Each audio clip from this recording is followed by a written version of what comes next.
तो एवरीवन, तो कैसे हैं आप लोग। उम्मीद है आप लोग काफ़ी अच्छे होंगे। तो स्वागत है आपका हमारे यूट्यूब चैनल पे। सो फ्रेंड्स, आज हम पढ़ने वाले हैं भारतीय भक्ति परंपरा और मानव मूल्य। ये है हमारा सेमेस्टर 1 बीए का और ये हिंदी की बुक है। हिंदी की बुक का नाम क्या है? भारतीय भक्ति परंपरा और मानव मूल्य।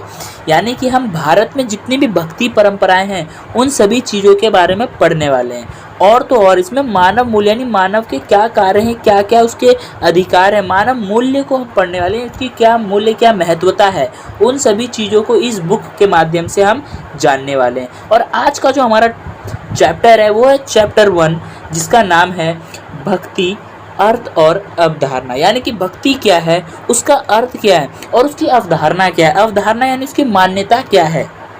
ठीक है, ये फुली एक्सप्लेन होने वाला है हमारा। तो ज़्यादा टाइम वेस्ट ना करते हुए स्टार्ट करते हैं आज का टॉपिक। एंड पूरी कोशिश करूंगा कि 1 से 2 वीडियो में पूरी चैप्टर कंप्लीट हो जाए एंड पूरी एक्सप्लेनेशन देते हुए आप लोगों को मैं पूरा क्लियर करने वाला हूं। तो ज़्यादा टाइम वेस्ट ना करते हुए स्टार्ट करते हैं आज का टॉपिक। लेकिन उससे पहले आप लोगों ने अभी तक अगर मेरे चैनल को सब्सक्राइब करके बेल आइकन को ऑन नहीं किया है तो जल्दी से चैनल को सब्सक्राइब करके बेल आइकन को ऑन कर दे, ताकि जितनी भी आने वाली वीडियोज़ है उन सभी की नोटिफिकेशन और न्यू अपडेट्स आप लोगों को मिलती रहे। तो ज़्यादा टाइम वेस्ट ना करेंगे और स्टार्ट करते हैं आज की वीडियो।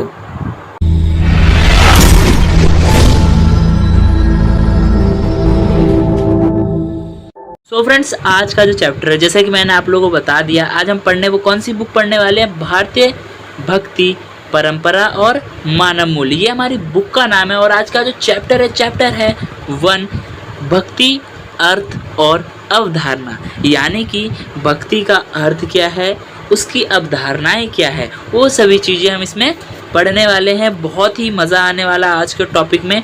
एंड मैं पूरी कोशिश करूँगा कि अच्छे से अच्छे एक्सप्लेनेशन करते जाऊँ। तो ज़्यादा टाइम वेस्ट नहीं करेंगे, तो देख लेते हैं। सबसे फर्स्ट टॉपिक जो हमारा वो आता है भक्ति काल हिंदी का गौरवशाली काल माना जाता है। इस काल में भक्ति का चतुर्मुखी विकास हुआ। यानी कि भक्ति काल जो है हिंदी का गौरवशाली काल माना जाता है। इस काल में भक्ति का चतुर्मुखी विकास हुआ, यानी बड़े स्तर पर विकास हुआ। और एक तरह देखा जाए चतुर्मुखी हम किसे कहते हैं? ब्रह्मदेव को कहते हैं, जिनकी कि 4 मुख होते हैं। ठीक है, तो उसको देख लेते हैं। यह विकास वैदिक काल से लेकर वैदिक काल से लेकर के भक्ति काल तक हुआ। कब से कब तक हुआ? वैदिक काल से लेकर के भक्ति काल तक हुआ। इतना क्लियर है, मुझे पता है इतना आप लोगों को क्लियर होगी। बहुत ही इजी लैंग्वेज में मैंने लिख रखा है। बहुत ही जहाँ मुझे लगेगा समझाने की जरूरत है पूरी कोशिश करूँगा आपको समझाने की। अब देखते हैं सेकंड टॉपिक, भक्ति का अर्थ और अवधारणा। यानी कि भक्ति का अर्थ क्या है और उसकी अवधारणाएं क्या है, वो देख लेते हैं। भक्ति काल का समय यानी कि संवत या फिर सन कह लो। ठीक है, तो मैंने इसको ब्रैकेट में भी लिख दिया है, संवत या सन। भक्ति काल का समय सन 1375 से 1700 तक माना जाता है। भक्ति काल का जो समय है वो कब से कब तक माना जाता है? 1375 से लेकर के 1700 तक माना जाता है। इस कालखंड में भक्ति की ऐसी काव्यधारा बही कि उसके प्रवाह में हजारों भक्त बह गए। यानी कि जब ये काल आया 1375 से 1700 तक में, ये भक्ति जो है फैला, विस्तृत हुआ इसका। ठीक है, स्टार्टिंग पॉइंट जो है हमारा, स्टार्टिंग पॉइंट क्या है? 1375 से और 1700 तक के बीच की ये बात कही गई है। इस कालखंड में यानी इनके बीच में क्या हुआ कि भक्ति की एक ऐसी काव्यधारा यानी ऐसी एक लहर बही, जिसका या फिर कहते हैं ट्रेंड, एक ऐसा ट्रेंड आया जिसमें जितने भी भक्त थे वो सारे भक्त क्या हुआ, उसके प्रवाह में बह गए। प्रवाह क्या होता है? जैसे होता है ना फ्लो होना, जैसे हम हिंदी में कहते हैं फ्लो, इंग्लिश में कहते हैं फ्लो, तो वही हिंदी में प्रवाह होना। उसके प्रवाह में हजारों भक्त बह गए। प्रवाह यानी होता है एक स्थान से दूसरे स्थान पर जाना, किसी भी चीज़ का संचार होना। ठीक है, इतना क्लियर है, मुझे भी क्लियर है, आपको भी क्लियर है। ठीक है, सेकंड पॉइंट है हमारा, विद्वानों ने भगवान की सेवा को, ईश्वर के प्रति प्रेम और अनुराग को भक्ति कहा है। विद्वानों ने भगवान की सेवा को, ईश्वर के प्रति प्रेम और अनुराग को भक्ति कहा है। जो बड़े बड़े विद्वान थे उन्होंने भगवान की सेवा और ईश्वर के प्रति प्रेम भाव को उन्होंने क्या कहा? भक्ति कहा। ठीक है, आचार्य शुक्ल ने तो यह कहा कि अगर आप ईश्वर के प्रति श्रद्धा और प्रेम बनाए रखते हैं तो वही आपकी भक्ति है। यानी कि जो हमारे आचार्य शुक्ला जी थे उन्होंने यह कहा, अगर आप ईश्वर के प्रति यानी कि जैसे हम अपने जीएफ के प्रति बहुत ही ज़्यादा श्रद्धा रखते हैं ना, अगर वैसी अगर आप श्रद्धा रखते हैं भगवान पर, हम कहते हैं उस पर कितना विश्वास रखते हैं, अगर तुमने मुझे खाना नहीं खाया तो मैं भी नहीं खाऊंगा, अगर ऐसा ही विश्वास, अगर ऐसा ही लगाव अगर हम ईश्वर से रखते हैं ना, तो वो हमारी क्या है, भक्ति है। मैं इसमें आप लोगों को क्या है ना, थोड़े से कुछ आज की ट्रेंड में आज की दुनिया को जोड़ता हुआ चलूँगा ना, उससे क्या होगा, मुझे भी मज़ा आएगा पढ़ाने में और आपको भी मज़ा आएगा, और नींद तो बिल्कुल नहीं आने दूंगा। एंड मेरी आवाज़ थोड़ी, मुझे पता है कि थोड़ी अजीब सी हो रही होगी, क्योंकि मुझे जुकाम हो रखा है। क्या हो रखा है? जुकाम हो रखा है। बट कोई बात नहीं, मैं क्लियर करता हूँ। मुझे पता है आप लोगों को मेरी आवाज़ क्लियर ही होगी, थोड़ी दबी दबी सी, बट कोई बात नहीं, मैं थोड़ा लाउड बोल रहा हूँ। हजारों संतों और भक्ति के आचार्य ने, हजारों संतों यानी जो संत होते हैं उन्होंने वो, और भक्ति के जो आचार्य ने, जो भक्ति के बारे में हर चीज़ जानते, जो उसके मतलब विद्वान हो, आचार्यों ने भक्ति पर विचार करते हुए भक्ति को अपनी अपनी दृष्टि से भक्ति के दायरे में रखने का प्रयत्न किया।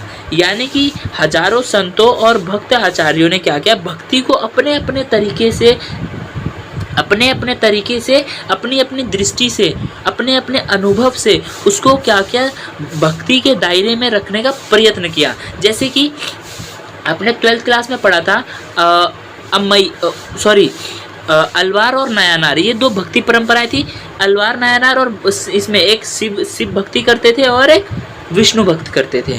तो इसी तरीके से उन्होंने जैसे अपने जो गीता था, कुरान था, वेद था, उनको क्या क्या उन्होंने यूज़ किया, उनके भाव को, अपने जो भी उसमें आए उन सभी को अपने अपने अनुभव के आधार पर उन्होंने लिखा और उसको ही उन्होंने आगे बढ़ाया और आगे विस्तृत किया या प्रवाह किया। तो उसी तरीके से इसमें गया, हजारों संतों और भक्ति के आचार्यों ने भक्ति का विचार करते हुए, यानी भक्ति पर बहुत ही गहन विचरण करते हुए भक्ति को अपनी अपनी दृष्टि से भक्ति के दायरे में रखने का प्रयत्न किया या प्रयास किया।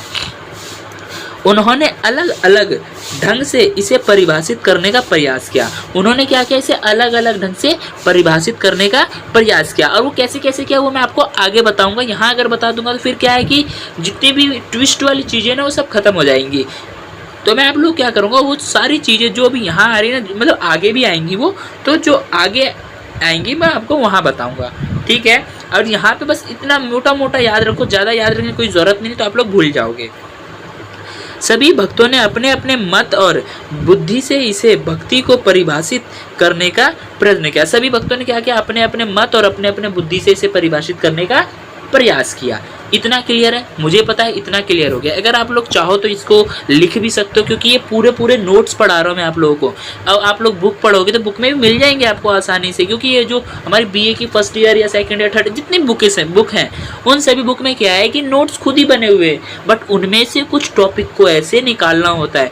अगर आप लोग से ढूंढने जाओगे तो शायद कुछ को मिल जाए, कुछ को ना मिले। मैं ये नहीं कहता कि किसी को नहीं मिल रहा है, मुझे पता है जो बच्चा यार वीडियो देखने आया ना जरूर पढ़ने के मकसद से ही आया है, क्योंकि यार कॉलेज में कुछ भी नहीं हो रहा अभी फिलहाल, तो वो सब छोड़ो, वो उनका मुद्दा है। अब हमारा आता है नेक्स्ट पॉइंट।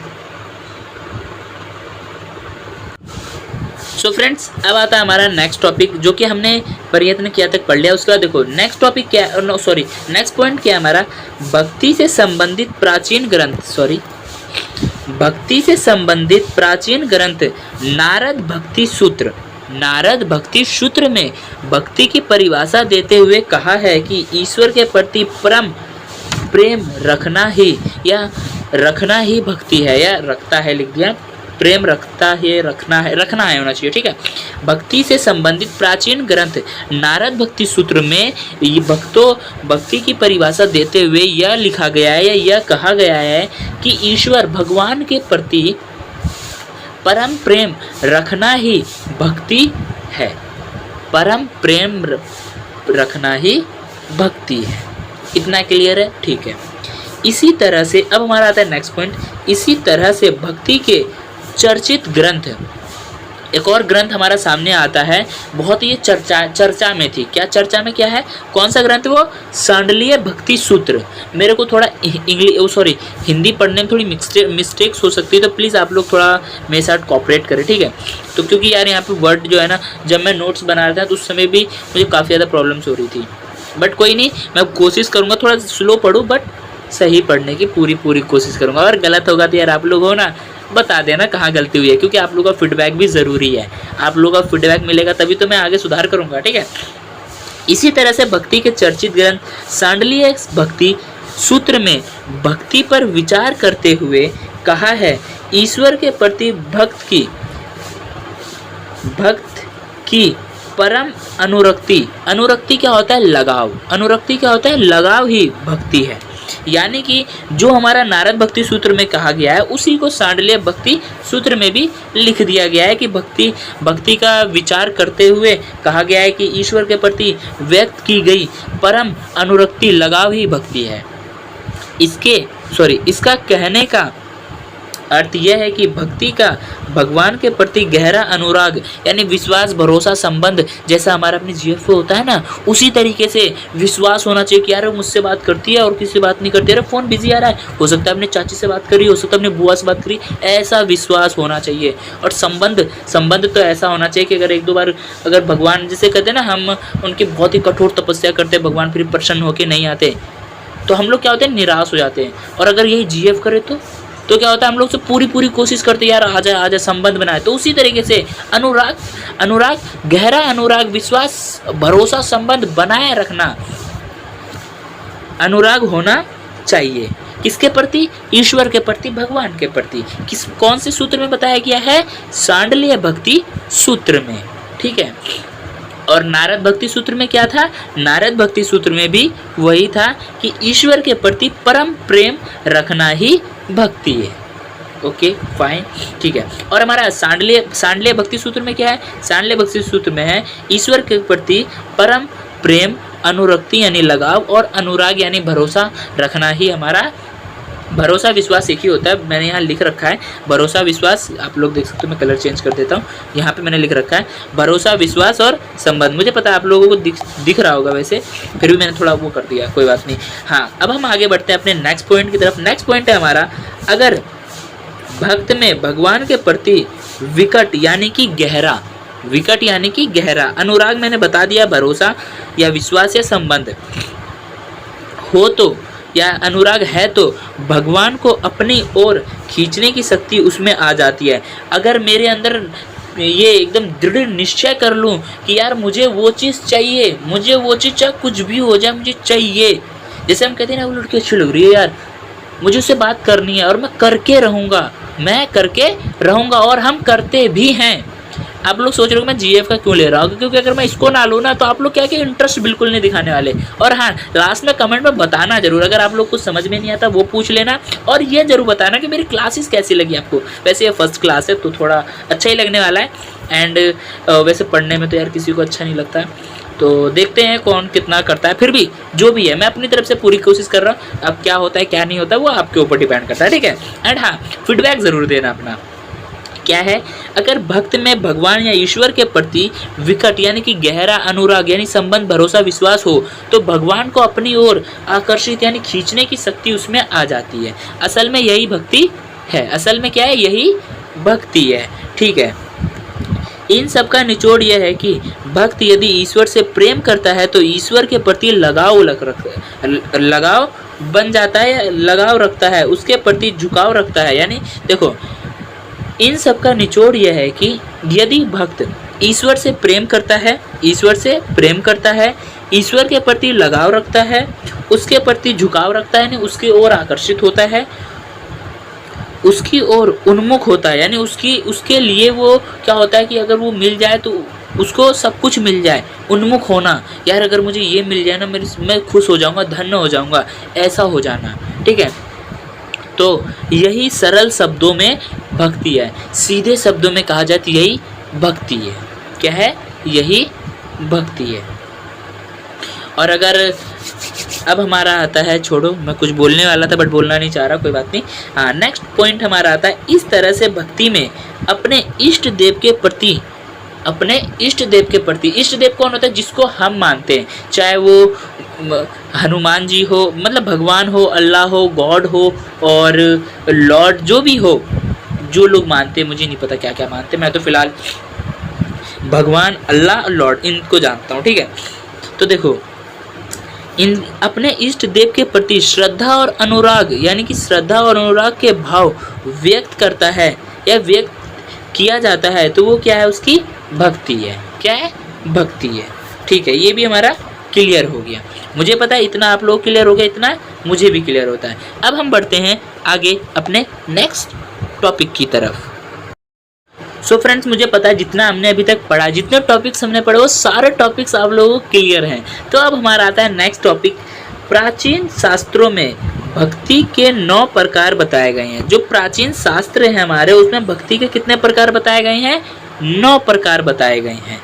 इसे नवद भक्ति भी कहते हैं या इसे नवद भक्ति के नाम से जाना जाता है। ठीक है, किसके नाम से जाना जाता है, नवद भक्ति के नाम से जाना जाता है। तो पहला क्या है हमारा, श्रवण भक्ति। क्या है पहला, श्रवण भक्ति, यानी कि इसमें क्या है, ईश्वर की लीला, यानी कि जो लीलाएं करते हैं वो, जैसे कृष्ण जी हैं वो लीलाएं करते रहते हैं। कभी मटकी फोड़ना, गोपियों के वश चोरी करना, और कोई अगर रूठ जाए तो उन्हें बांसुरी से मनाना, और भी बहुत सी सारी चीज़ें करते हैं।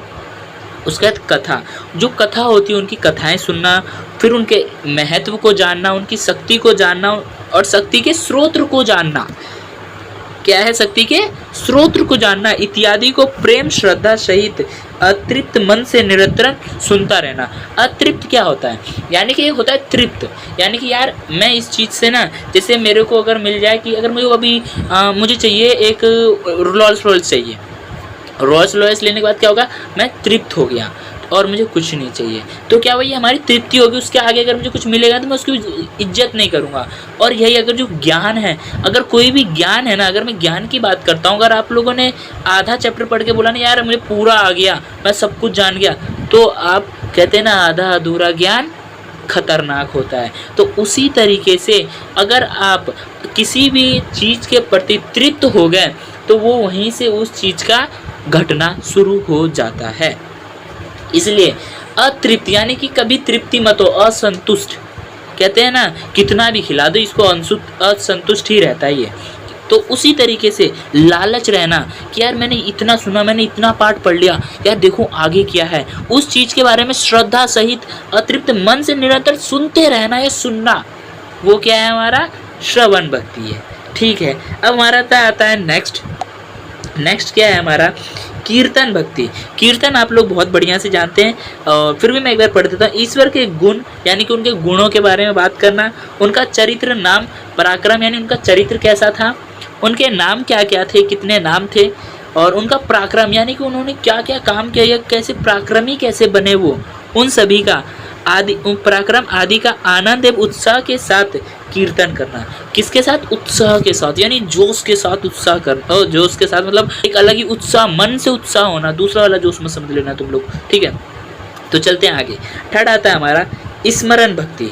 स्मरण का मतलब आप लोग बहुत बढ़िया से जानते हैं। स्मरण का मतलब होता है किसी चीज़ को याद करना, यानी अपनी स्मृति में रहना। ठीक है, तो देखो निरंतर अन्याय भाव से परमेश्वर का स्मरण करना, निरंतर यानी कि हमेशा, जब भी आपको टाइम मिले। मैं ये नहीं कहता, देखो भगवान भी ये कहते हैं कि आप लोग कर्म करो फल मैं दूंगा, कर्म करो फल मैं दूं। चलो इसको मैं ना ये टॉपिक खत्म कर दो, उसके बाद बताता हूँ। ठीक है, ये पॉइंट खत्म करके फिर बताता हूँ। तो देखो अन्याय भाव से परमेश्वर का स्मरण करना, उसके महत्व और शक्ति का स्मरण कर उस पर मुग्ध हो जाना, यानी उसी पर उनकी शक्तियों, उनके मतलब कि उनके महत्व को जानना और उनकी शक्ति को जानना, जो उनकी शक्तियाँ हैं उन शक्तियों का स्मरण करना, यानी उनकी क्या क्या शक्तियाँ, उन शक्तियों को याद करना और उनके ऊपर मुग्ध हो जाना, यानी कि उसके ऊपर एकदम बावला हो जाना। जैसे होता है ना किसी भी हाँ मैं जीएफ को धर लेता हूँ, कोई भी लड़की आती है, उस लड़की को हमने देखा और एक ही झलक में वो हमें पसंद आ जाना, उसके ऊपर एकदम मंत्र मुक्त हो जाना। जैसे कहते हैं ना उसको वो कर दिया जाता है, क्या कर दिया जाता है, मुझे याद नहीं आ रहा, मतलब कि उसी के पीछे आगे, मतलब उसी चीज़ को दिलो दिमाग में, मन में हर वक्त वही चीज़ रहना, यानी उसके प्रति मुग्ध हो जाना पूरा। ठीक है, इतना हो गया। अब मैं उस टॉपिक को क्लियर करता हूँ जो मैंने अधूरा छोड़ा। स्मरण भक्ति, देखो भगवान हमेशा ये कहते हैं कि आप लोग कर्म करो, फल देने का जो काम है वो मेरा है। लेकिन अब ऐसा नहीं है। देखो, कोई भी भगवान हमें ये नहीं कहता कि तुम सिर्फ मेरे लिए भक्ति करो, नृत्य करो या फिर आराधना करते रहो, तप करो। नहीं, भगवान कहते हैं आप अगर देखो, हर कोई नहीं कर पाता उतना, हर कोई उतना नहीं कर पाता, क्योंकि भाई जिम्मेदारियां होती है लोगों की। अगर आपके मन में भगवान के प्रति श्रद्धा है ना, और अगर आप अपनी श्रद्धा से, सच्चाई से कोई भी कार्य करते हो, तो आप लोगों को मैं नहीं मानता कि आप लोगों को मंदिर, मस्जिद, गिरजाघर या कहीं भी जाने की ज़रूरत है। अगर आपके मन में श्रद्धा है, प्रेम है, ईश्वर के प्रति डर है तो ठीक है। बाकी अगर आप लोगों के मन में है, आप बाहर से दिखा रहे हो यार मैं तो बहुत ही एकदम पंडित हूँ, ये हूँ, वो हूँ, बहुत बड़ा मौलवी हूँ, बहुत बड़ा लॉर्ड हूँ, सब कुछ जानता हूँ, ज्ञानी हूँ, और अंदर से अरे यार उसने अभी तक इतना पैसा है उसके पास, यानी कि मन में लालच होना, तो उस ज्ञान का कोई फ़ायदा नहीं है। दिखावा करने से कोई फ़ायदा नहीं है। कितने भी अच्छे बाहर से तुम अच्छे दिखा लो, अगर अंदर तुम खराब हो ना, कहते हैं ना फूल अंदर बाहर से चाहे कितना भी सुंदर, अगर अंदर से उसकी एक पंखड़ी अगर खराब हो जाए ना, तो सारी पंखड़ियों को डुबो देता है। वही बात है। अगर एक नदी में या एक तालाब में अगर एक मछली खराब है ना, बाकी 1000 मछलियों को भी गंदा कर देगी। वही हाल होता है ये हमारे इनके प्रति, ठीक है। तो ये सब अपनी जगह है। हम फिलहाल भक्ति को पढ़ रहे हैं तो भक्ति को देखते हैं। बाकी मेरी राय ये है, फिर भी हम इसी के ऊपर चलते हैं। और जब आपको टॉपिक्स लिखने के लिए आएंगे तो इनको और बड़ा लिखना पड़ेगा। और वो कैसे बड़ा लिखना पड़ेगा वो मैं आप लोगों को कुछ टाइम में बताता हूँ, क्योंकि अगर इस पर मेरा अच्छा व्यू कमेंट आ जाता है, व्यू चलो कोई बात नहीं, अगर कमेंट लोग आते कि हाँ सर बताओ कैसे करना है या भैया कैसे करना है, तो मैं पूरी कोशिश करूँगा कि आप लोग इसको चैप्टर, क्योंकि चैप्टर कुछ खास बड़ा है नहीं, बस छोटा सा ही है, ठीक है। अब उसके आता है पाद सेवन भक्ति। ये पाद क्या होता है? एक हमारी लैंग्वेज में होता है पाद, और एक होता है कि पत्ते को कहा जाता है पाद। लेकिन यहाँ पे ना तो हमारी लैंग्वेज वाला पाद है और ना ही पत्ते वाला पाद है। पाद का मतलब होता है चरण, पैर। क्या होता है? पैर, ठीक है।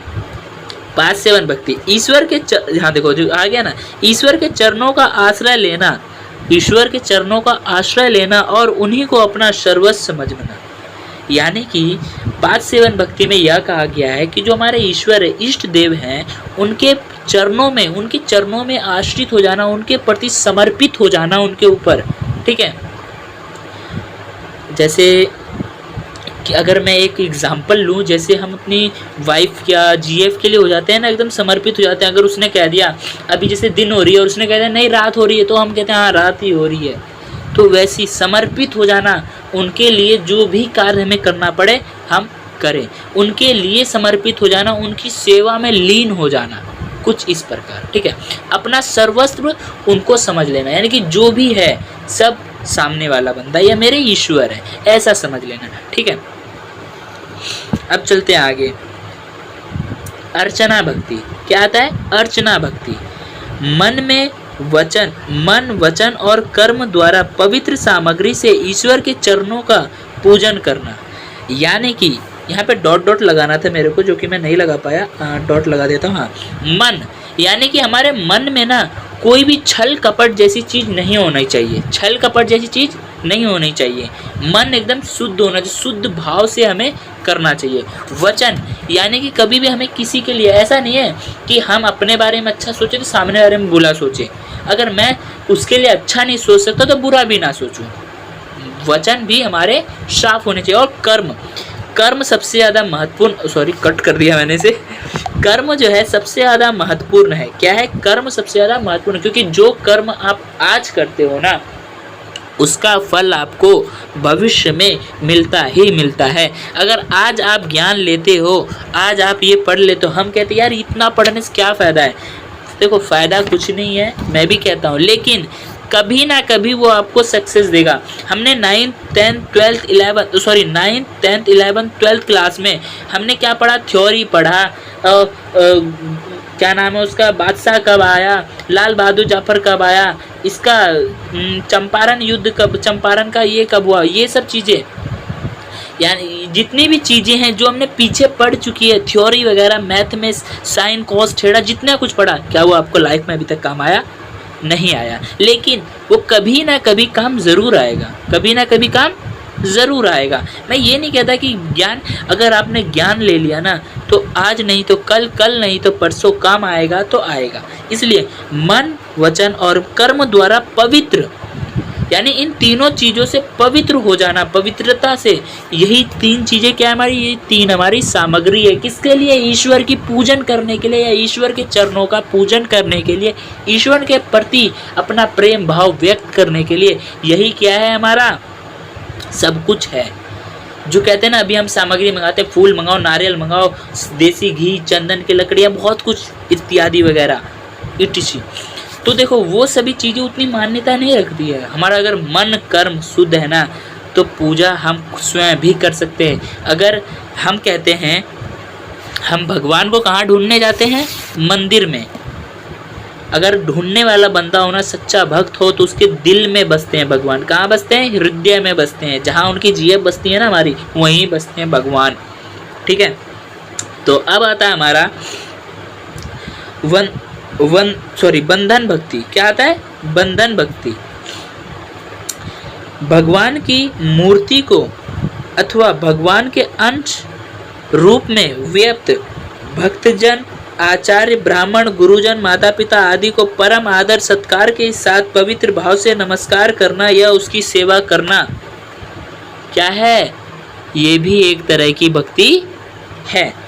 बंधन भक्ति में यह कहा गया है भगवान की मूर्ति को, यानी जो भगवान की, जो आजकल हम कहते हैं, जो मैं बुरा लगे तो, भगवान की जो पत्थर की मूर्ति होती है उसमें जैसे हम उनके अंश को, भगवान के अंश को ढूंढते हैं, अंश के रूप को मानते हैं। ठीक है, भगवान के अंश को उसमें मान लिया। और उसी तरीके से उसके बाद हमारा देखो सबसे पहला गुरु कौन होता है? माता पिता। तो सबसे पहला माता पिता आते हैं, उसके हमें भगवान का स्मरण कब आता है? जब हम बड़े होते, जब हम सेंसियर होते, तब हमें पता चलता है भगवान भी होते हैं। अरे वाह, मुझे तो पता ही नहीं था। 6 साल बीत गए, उसके बाद पता चला मुझे भगवान भी होते हैं। ऐसा होता है। ठीक है। तो उसी तरीके से उसके बाद कौन आता है? जो भगवान के प्रति जो श्रद्धा रखते हैं, जैसे भक्तजन जो उनकी भक्ति करते हैं, उनके प्रति अपना प्रेम भाव रखना। और जो आचार्य हैं, जो उनके विद्वान हैं, उनके प्रति, और जो ब्राह्मण आते हैं, ये ब्राह्मण गुरुजन जितने भी ना, इन सभी के प्रति हमारा क्या है? परम सत्कार। और उनके प्रति हमारा आदर रहना चाहिए, उनका सत्कार करना चाहिए, और पवित्र भाव से उन लोगों की हमें सेवा करनी चाहिए और नमस्कार करना चाहिए। नमस्कार यानी उन लोगों की इच्छाओं का मानना चाहिए, उनकी जो इच्छा है उसकी पूर्ति करना चाहिए। ठीक है, ऐसा ही कुछ है। ये भी क्लियर हो गया। और अब हम बढ़ेंगे इसके आगे, क्योंकि हमारा 6 हो चुका है। और कितनी भक्तियां हैं हमारी? 9 भक्ति है। कितनी भक्ति है? 9 प्रकार की भक्ति है। तो 9 प्रकार की सारी भक्तियों को हम देखने वाले हैं। तो अब हम बढ़ते हैं अपने नेक्स्ट पॉइंट की तरफ। तो नेक्स्ट पॉइंट आता है हमारा दास्य भक्ति। कौन सी भक्ति? दास्य भक्ति। ईश्वर को स्वामी, यानी कि ईश्वर को स्वामी और अपने आप को दास समझकर परम श्रद्धा के साथ सेवा करना। दास्य भक्ति में यह कहा गया है कि जो भगवान ईश्वर इष्ट देव हैं हमारे, उनको अपना स्वामी मानना, उनको अपना स्वामी मानना और अपने आप को उनका दास समझकर परम श्रद्धा के साथ उनकी सेवा करना।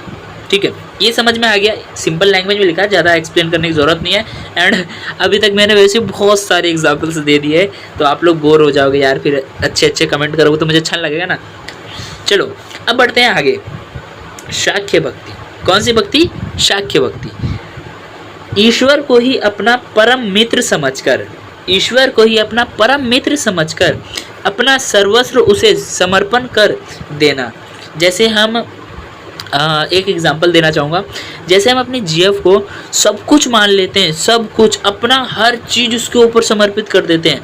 बंदे अगर 7 तारीख को अगर हमारी सैलरी आने वाली है ना, तो पहले उसको बताएंगे 7 तारीख को सैलरी आने वाली है, और उसने बता दें हाँ 8 तारीख को चलेंगे शॉपिंग करने हम लोग। ठीक है जाएंगे, और सब कुछ समर्पित कर देना उसके ऊपर ही। चाहे बाकी दिन कैसे निकले उसका पता नहीं, लेकिन 8 तारीख को 12,000 में से 9,000 खर्च। अरे भाई बचे कितने? इतने। अब तो मुझे रूम रेंट भी देना है, बिजली का बिल भी देना है, पानी का बिल भी देना है, और खर्च भी चलाना है। कैसे होगा? इसलिए यानी उसी तरीके से ईश्वर हमसे कुछ भी नहीं मांगते, और लोग मांगते, बट ईश्वर और माता पिता, गुरुजन, भक्तजन, ये सब जितने भी हैं, ये हमसे कुछ नहीं मांगते।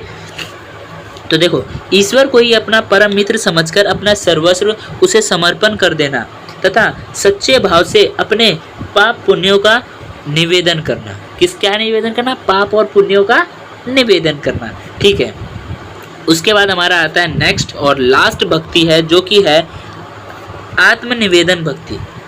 क्या है? आत्मनिवेदन भक्ति। अपने आप को भगवान के चरणों में सदा के लिए समर्पण कर देना। अपने आप को सदा के लिए यानी हमेशा के लिए ईश्वर के चरणों में समर्पण कर देना है, समर्पित कर देना। इतना क्लियर है, सिंपल लैंग्वेज है। कुछ भी अपनी स्वतंत्रता सत्ता ना रखना, यानी कि देखो अगर आप लोग सनातन या संत को, जो ब्राह्मण वगैरह, तो ब्राह्मण को अगर आप अपनाने जाते हैं, हमने 11th क्लास में पढ़ा था, हम जो उनको अपनाने जाते हैं तो क्या होता है, हमें अपनी हर चीज़ का त्याग करना पड़ता है। राजपाट, नाम, परिवार, हर चीज़ का हमें क्या करना पड़ता है? त्याग करना पड़ता है। त्याग कर स्वतंत्र, जब हम सब कुछ त्याग देंगे तो क्या हो जाएगा? हम स्वतंत्र हो जाएंगे और सत्ता नहीं रख, हम कोई भी सत्ता नहीं रखते हैं। ठीक है, यह भक्ति की सबसे उत्तम व्यवस्था मानी जाती है। यह भक्ति की क्या है? सबसे उत्तम व्यवस्था मानी जाती है। लेकिन फ्रेंड्स बुरा लगेगा, लेकिन अगर मैं एक चीज़ बताऊँ ना, जो इंसान हर चीज़, सत्ता, स्वतंत्रता, अपने परिवार को त्याग करके अगर ब्राह्मण बन जाता है, मुझे नहीं लगता कि वो सही किया है, क्योंकि उसने ज़िंदगी जीने से पहले ही ज़िंदगी की हार मान ली। अगर आप लोग सहमत हो तो बताना, नहीं तो आप लोग जो कहना चाहो कह सकते हो, लेकिन मैं ये मानता हूँ, क्योंकि देखो अगर कोई माँ बाप हमें 2 दिन के, हमें जब ये भी नहीं पता था कि हम कौन हैं, हमारा अस्तित्व क्या, उस दिन से उसने हमें पाल के कहाँ तक पाला कि हम अपने अस्तित्व को जान पाए। और एक समय पे क्या आएगा, हम ब्राह्मण को त्याग लें, हम सबको त्याग दे और उस लाइन पे निकल के, उस दिन के लिए उन्होंने हमें पाला था? नहीं। अगर वो लोग भी यही करते, क्या आज हम यहाँ होते? नहीं होते। क्या आज इतनी जनसंख्या होती? नहीं होती ना। बट कुछ लोग करना ज़रूरी है यार, क्योंकि जनसंख्या बढ़ती जा रही है, तो ये भी करना ज़रूरी है। एंड सबकी अपनी अपनी राय है, मेरी अपनी राय है, आप लोगों की अपनी सोच है, तो फिर भी कोई नहीं, दिल पे मत लेना अगर किसी को बुरा लगा हो। और कोई ब्राह्मण परिवार नहीं यार, ब्राह्मण जैसे होते हैं ना, उसको वो करना, मैं उनके लिए बोल रहा हूँ जो हर चीज़ का त्याग करके मोक्ष की प्राप्ति के लिए चले जाते हैं। किसकी प्राप्ति के लिए चले जाते हैं? मोक्ष की प्राप्ति के लिए। ठीक है, अब इसी में अब हम आगे बढ़ते हैं। नव भक्ति जो है वो हमारी क्लियर हो चुकी है। अगर आप लोग एक बार चाहो तो देखो, सबसे पहले था हमारा श्रवण भक्ति, उसके बाद हमारा सेकंड था कीर्तन भक्ति, थर्ड आया स्मरण भक्ति, उसके बाद पाद सेवन भक्ति, यानी कि चरणों की जो पाँव होते हैं उनकी सेवा करना, उसके बाद अर्चना भक्ति आई। क्या आई? अर्चना भक्ति। उसके बाद आ गया बंधन भक्ति। उसके बाद हमारा आ गया दास्य भक्ति, यानी कि ईश्वर को स्वामी मान लेना और अपने आप को उनका दास समझकर सब कुछ समर्पित कर देना, उनके प्रति श्रद्धा के साथ उनकी सेवा करना। ठीक है, उसके बाद आ गया हमारा सख्य भक्ति, यानी कि सख्य, अगर हम सख्य का देखा जाए तो एक तरह से होता है सखी। क्या होता है? सखी। सखी का मतलब क्या होता है? मित्र। तो इसलिए भगवान को, ईश्वर को अपना मित्र समझ लेना। इसमें ऐसा है आत्मनिवेदन भक्ति, यानी कि हर चीज को त्याग करके, समर्पण कर, अपनी स्वतंत्रता सत्ता ना रखकर भक्ति की सबसे उत्तम व्यवस्था, अपनी उस भक्ति की ओर आगे बढ़ जाना, अग्रसित हो जाना वो। और ये भक्ति जो आत्मनिवेदन भक्ति, इसको सबसे उत्तम भक्ति माना जाता है कि ये सबसे ज़्यादा उत्तम है। हो भी सकता है क्योंकि यार अब हर चीज़ को त्यागना हर किसी के बस की बात नहीं होती, तो मैं भी मानता हूँ कि उत्तम भक्ति है। अब हमारा आता है इसी में नेक्स्ट, भक्ति के प्रसिद्ध ग्रंथ हरि भक्ति रमा स्मृति सिंधी ग्रंथ में भक्ति के 5 विशिष्ट भागों की भी चर्चा की गई है। कौन सी भक्ति? कौन सा ये जो ग्रंथ है हमारा, कौन सा ग्रंथ है? हरि भक्ति